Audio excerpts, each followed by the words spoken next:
Yun po yung breach, opo. The damage? Opo. Yung pong, ito po yung septum, yung pinaka, yung gitna ng ilong. Makita niyo po, nakalihis siya sa kaliwa. Dislocated. Opo. Yung kanan, ito, yung sa Ito may po. sentido. Yung Opo, ba ho? opo. Sentido ang tawag dyan. Opo. So, ano ho ang tingin nyo dyan? Hinataw, pinukpok, nauntog, aksidente? Yun, Pwede po lahat yun. Kanina po, nagulat ako, nagbabasa po ako ng pahayagan, yung laban ng Serbia at South Sudan. Nasiko po yung player ng Serbia, last 2 minutes, 1 minute and 54 seconds. Nasiko, patapos na po yung laro. Ang laki ng lamang ng Serbia. Tinamaan po sa tagiliran, yung 6'11 center ng Serbia. Ininda, nilabas sa court, sa MOA. Diretso na po ng ospital. At pag diretso po ng ospital, ang diagnosis ay tinamaan din yung kidney. Diretso na pong sinurgery, tinanggal yung kidney. Sa basketball po yun, isang siko lang po. At kaya yung player ng South Sudan, ang pangalan ay Ginoong Omot, ay humihingi ng apology. Isang siko lang po yun. Tinamaan yung kidney, diretso surgery. Hindi na makakalaro yung player ng Serbia. Dito sa, mukhang magcha-champion pa yung Serbia sa finals ng FIBA. Tinatanong ko po yan dahil gusto ko po malaman sa atin mga doktor. Meron ba mga injuries na gano'n na tinamo si Miss LB Vergara, yung internal? Kasi ito, isang siko lang noong South Sudan. Diretso na sa surgery. Dito po sa Maynila, ginawa. Tinanggal kagad yung isang kidney ng player ng Serbia. Dito po, sa inyong X-ray, MRI, meron ba ho tayo? Sino hong lead doctor na pwede magsalita? Dr. Kabungkal, meron ba ho tayong, hindi ko sinasabi yung, nirelay ko lang na isang insidente, isang siko lang, ay may nangyaring ganon. At ito po ay mga athlete, mga atleta po ito, malalakas ang katawan. Meron ba hong ganito kayo nakitang sa inyong pagsusuri? Yes, sir po. Meron po mga injury na pwedeng mangyari sa katawan, lalo po medyo malakas yung tama at napunta siya sa parteng mahina, yung weak spot ng katawan po. Pwede po mangyari yon. Ang weak spot? Sabihin nyo, saan ba ho ang kidney? Sa likod, sa harap? Nandito sa bandang likod. Bandang likod. So, nasi ko sa likod. So, ito, wala kayo nakita na injury na ganon kay... Nag-MRI ba kayo? Nag-X-ray? Yung sa akin po sa ulo po, Sa meron naman ulo. po. Meron po kaming nakita sa CT scan. Okay. So ano nakita niyo po sa CT? Babalikan ko yung mga ibang internal organs. Sa Yes. CT scan, with the permission of Senator Jinggoy, sa CT scan, ano po? Sa ulo? Sino po magsasalita? Ako po. Okay, go ahead. So meron po siyang tinatawag naming old or healed fracture sa right side ng body. Meron po kaming picture kung gusto niyo po. Siguro po ay pwede ba to technical? Iharap sa camera? Paano ito? Meron po kami ano? Meron kayong slide? Meron po. Ay, pakita nyo na ho para makita rin ng iba. Hindi ko kasi naunawaan din ito. Pakikuha na ito, Comsec. Technical, sabayan nyo. Ilabas nyo na.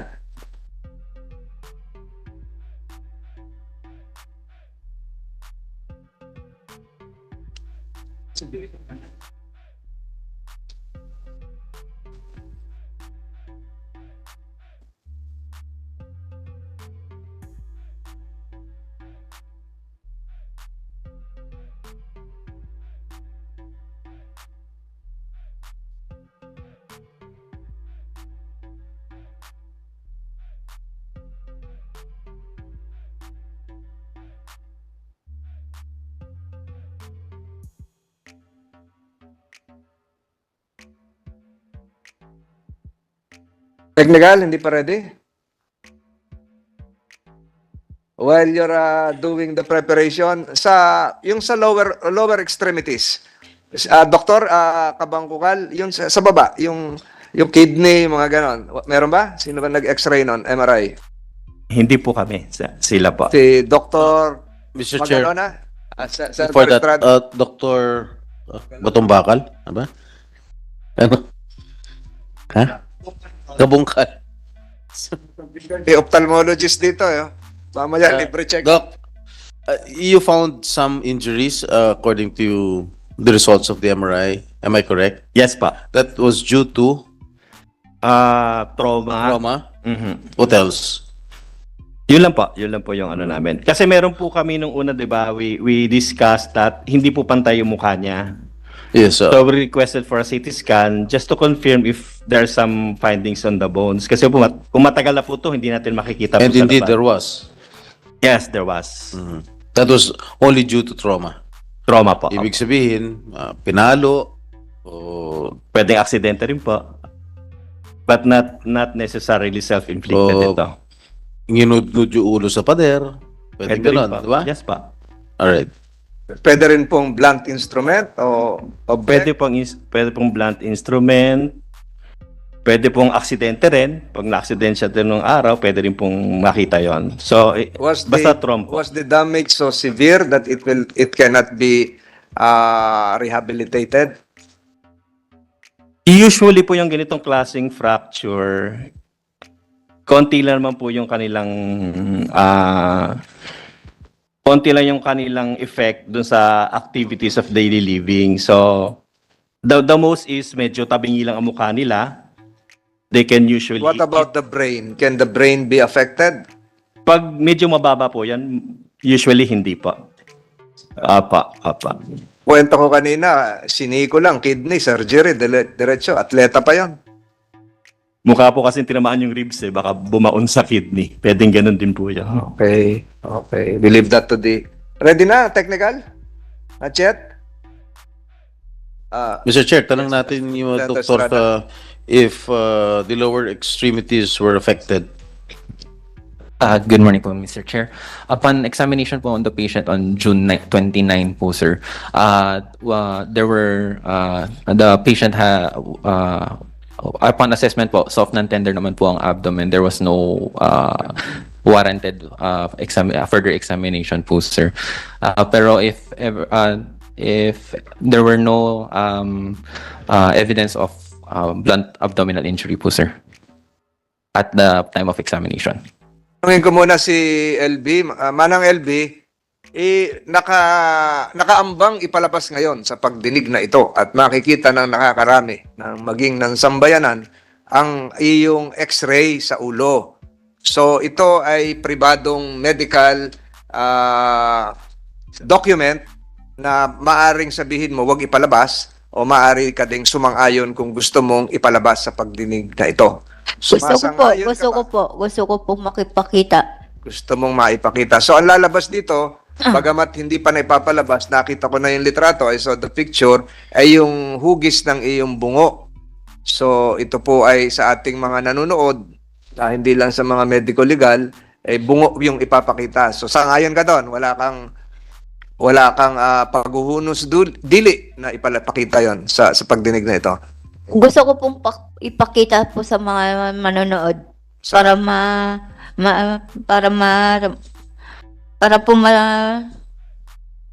Makita nila, para pa makita nila, Para malaman kung ano ginawa sa inyo. para makita po ng mga katulad ko na sa bahay. Okay, salamat po. Ready na, technical? Wala pa? Sige, Tanungin ko yung ophthalmologist, Dr. Oloroso, yung bang kagaya ng sinabi ni Dr. Kabungkal, hindi na-deform lang yung kanyang skull, yung kanyang bungo, pero yung ba ay nakaka-apekto rin sa nerve sa mata? Your Honor, yes po, pwede po, no? Kasi pag severe po ang fracture, no, po pwede pong madamay yung globe, yung pinakabilog ng mata, no? Actually, yung left eye niya po, Your Honor, ptysis po siya, meaning nag-shrink siya, no? Ang cause po niyan po pwede pong nagkaroon ng previous injury before, previous trauma, kaya siya nabutas o kaya siya nag-shrink, no? Alin ba ho nabutas? Yung left eye niya, meaning kaya po siya nag-ptysis po, pwede pong nagkaroon ng injury talaga, Your Honor, po pwede po yun. Nakapagdulot din, nakadagdag doon sa pagkabulag ng kanyang kaliwang mata. Po pwede po, Your Honor. Ang tama ba ho? Left, Dr. Kabungkal sa kaliwang bungo o sa kanan? tapos kan. Sa CT scan po natin sa kanan po. Kanan daw. Yung kanan din po, Your Honor. Bulag din yung kanan. Ay, hindi pa siya bulag, pero yung vision po niya ay light perception na lang. Parang halos pabulag na po, Your Honor. So, Category 4. nakakakita pa ng ilaw. Ilaw na lang po ang nakikita niya, Your Honor. Maisasalba pa ba ho yun? Your Honor, as of now, mahirap po yung proseso, no? Kasi napakadami po niyang injuries. Maliban po dun sa lens niya, yung cataract, pati yung kristal, pati yung likod na bahagi ng mata niya, yung parting retina, may problema rin po, no? Mayroong pagdurugo doon. Hanggang Opo, may vitreous hemorrhage po siya, Your Honor, sa right eye. napapahupa naman ho yung pagdugo, di ba? Usually po, pagka ganyan, inoopera po talaga yan. So, may posibilidad pa hong maoperahan? Kaya pa hong maoperahan? Kaya pong operahan, pero Your Honor, kasi depende po yan sa kakayanin ba ng, kasi ang vitreous hemorrhage, Your Honor, nasa likod siyang parte ng mata, no? Saka itong pinag-uusapan natin, yung kanang mata. Kanan na po, yung left po, wala na po talaga. Ito nga yung napokpok na sinasabi ni Dr. Kabungal. Kung napokpok, ito yung may trauma.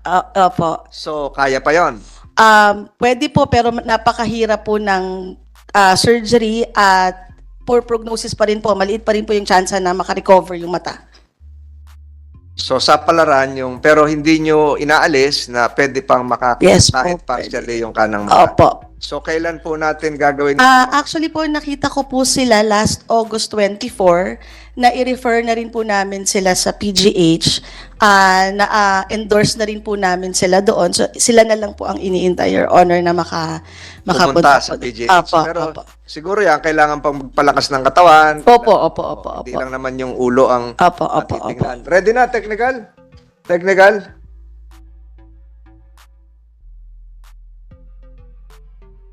Hindi kaya? Mr. Chair, habang hinintay natin. Senator Estrada. Attorney Gambol, ano nangyari sa, sinabi, ni-refer na raw kayo sa PGH? Wala pang follow-up sa akin. Kasi ang alam ko, Siguro, sagutin, ang hinihintay, Your Honor, is yung referral na Senate sa referral ng? Senate sa PGH. Kasi, Akala ko ni-refer na ni Doktora. meron na ba? Sa iyo?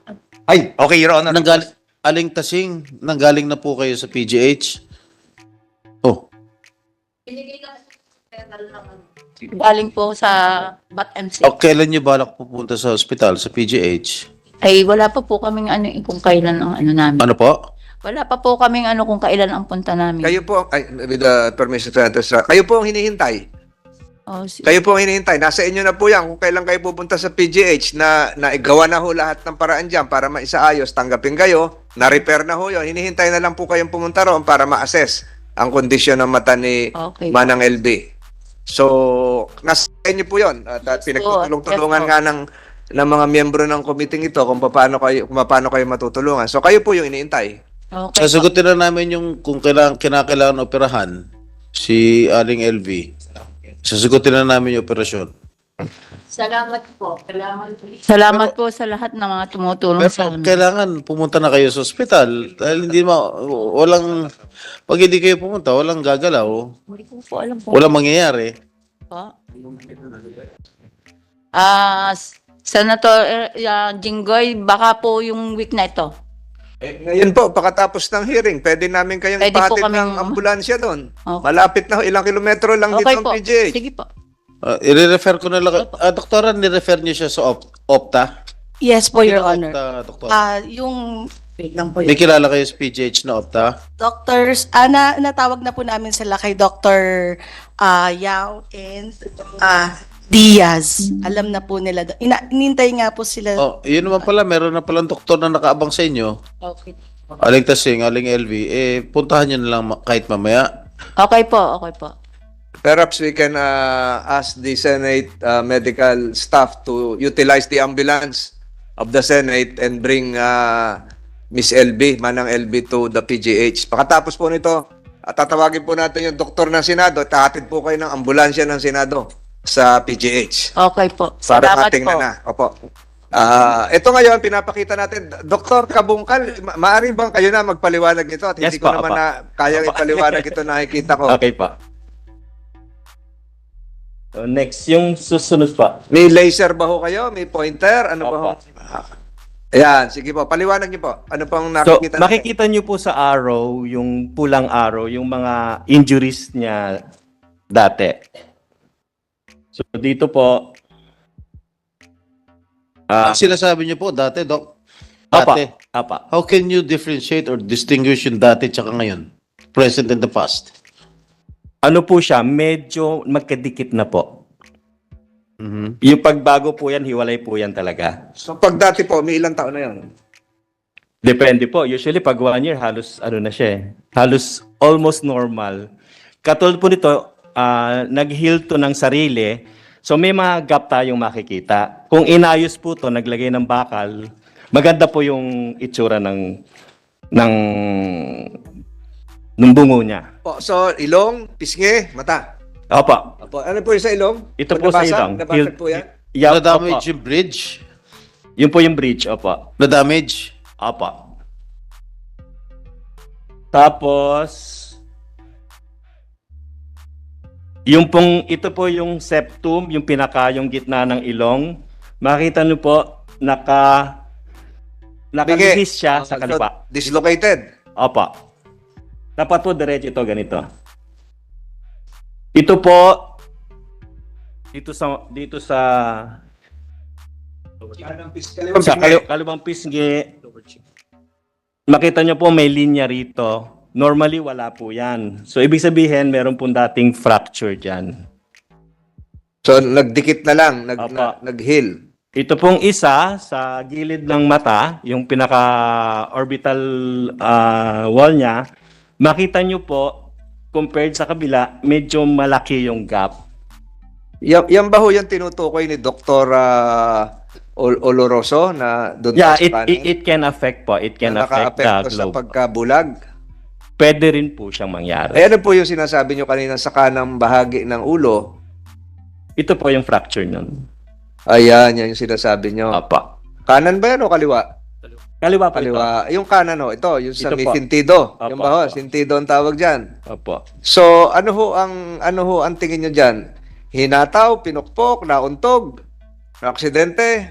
Yung Pwede po lahat yon. yung pinanggalingan ng trauma ang resulta. Trauma po ang cause. Oho. So, hindi nyo masabi ngayon kung ito ay dulot ng pagkakauntog, pagkakapukpok, o nahulog sa kama. Aha.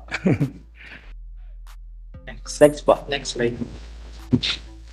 So, sa gilid din po, makikita rin po natin na meron din siyang old fractures dito. So, ito po yung dating pinakita ko kanina.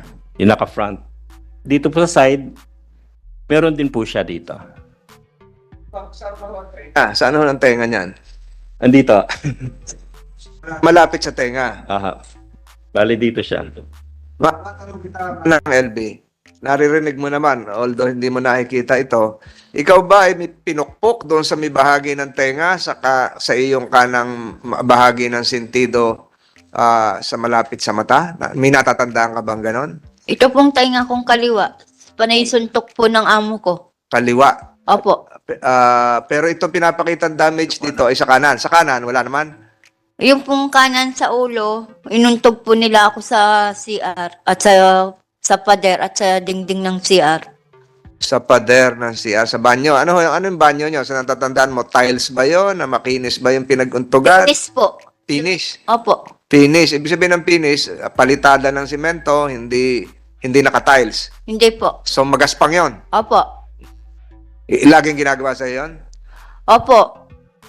Dugo? Dumudugo ka pag hinahataw ka? Opo, dumudugo po. Pag inuuntog nila ako sa may CR. Hawak ka sa buhok? Opo. Ilang tao gumagawa sa nun? Isa lang po, yung amo kong babae. Ano yan? Habang naglilinis ka ng CR? Hindi po. Minsan po, pag mainit ang ulo. Ba't ka naman nasa CR? Tinatsyempohan ka sa CR? Hinihila po ko. Dadaling ka sa CR para doon kayo untog. Opo. O, hindi ka naman inuuntog sa lababo, sa... Minsan po, itong ulo kong kaliwa, inuuntog po sa lababo. Ayun, lababo, medyo makinis yun at medyo may anggulo yon, may edge yon, matalas-talas yon. So, Matalas-talas po. Eh yung sa ilong mo, bakit lumalabas dito sa larawan? Pwede ba ilabas uli natin, doktor, yung sa harapan? Technical? Eh yung tumatabingi yung ilong mo yun dito sa larawan dito sa bungo. Ikaw ba inuntog din sa ilong? O sinuntok sa ilong? Hinataw? Ano nangyari dyan? Sununtok po. Suntok lang yan. Opo. Sino sumuntok? Yung pong babae. Ano yan, missing-sing o yung kanyang kamao lamang? Kamao lang po. Ilang beses? Ano natatandaan mo? Hindi ko na pong tanda kung ilang beses. So parate. Opo. So pag inahataw ka, inuuntog ka sa banyo, sinusuntok ka rin sa ilong. Opo. Oho. Hindi mo na matandaan. Dumugo? Yung ulo ko lang po ang dumugo. Yung ilong, Hindi po. pero Laang. ramdam mo yung kusa na lang gumaling. Opo. Nahirapan ka huminga. Minsan po, mahirap. Oh, medyo tabingi kaunti yung iyong nose bridge. Ito sa kaliwang pisngi, may tinuturo din si Dr. Kabungkal, may arrow dito, hindi mo naman nakikita. Sa kaliwang pisngi, ano ang ginawa sa'yo? Medyo lubog nga ang pisngi mo ngayon. Ayan, yan, tama, yung hinahawakan mo. Yung pagsunod-suntok po nila ako. Sa kaliwang pisngi. Opo. So yung ginagawa sa'yo, pag inuntog ka sa kanang bahagi ng iyong sentido, sinasabayan din ng suntok sa iyong ilong at sinusuntok ka rin sa kaliwang pisngi. Opo. So iisang insidente yan na ginagawa o sabay-sabay o malimit gawin sa'yo? May limit po, may limit.